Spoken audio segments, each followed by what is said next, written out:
Woodstock is the 1970 documentary chronicling the events of the previous year's Woodstock 3 Days of Peace, Love, and Music Festival.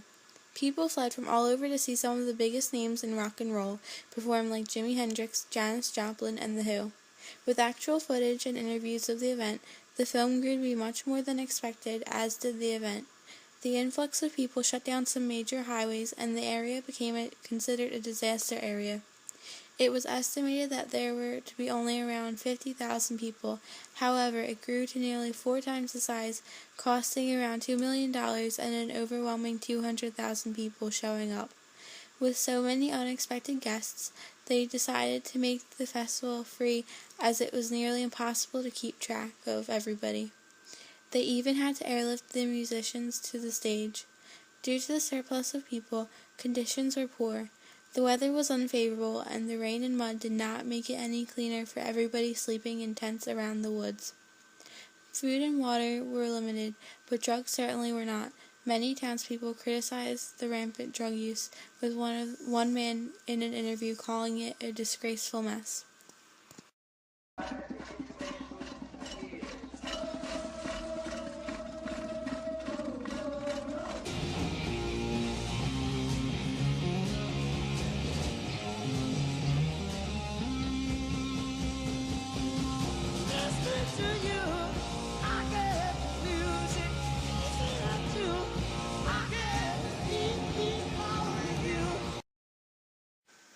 It may have been messy, but people didn't mind, as they were listening to music and having fun. With so many people, violence was surprisingly non-existent. People credit that to the widespread drug use. Despite some people's disagreement, others supported them, and the people at the festival were proud to be part of such a meaningful counterculture advocating peace and freedom.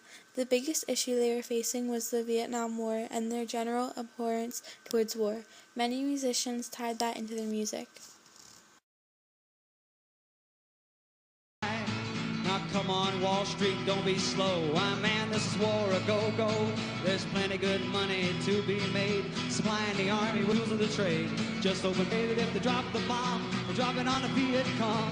And it's 1, 2, 3. What are we fighting for? Don't ask me, I don't give a damn. The next stop is Vietnam. And it's 5, 6, 7. Open up the pearly gates. Well, ain't no time to wonder why. Whoopee, we're all gonna die. Now come on, generals, let's move fast. Your big chance is here at last. Now you can go out and get those Reds, cause the only good commie is one that's dead. And you know that peace can only be won when they've blown them all, the kingdom comes. Sing! The hippie counterculture that was prominent in the festival was precisely depicted in the footage. Their values and beliefs were conveyed through this film to prove to the world what they stood for. Considering Woodstock is a documentary using only actual footage of the event, it is a veracious account of the festival. Overall, it was completely accurate in displaying the many aspects of the decade in just 3 days. Music has always been a major form of communication. Only now the lyric and the type of music is a little bit more involved in the society than it was. It's about what's happening now. I mean, if you listen to the lyric and you listen to the rhythm and what's in the music, then you'll know what's going on with the culture. It's like people that are nowhere are coming here because there's people that they think are somewhere. So everybody is like really looking for, for some kind of answer, where there isn't one.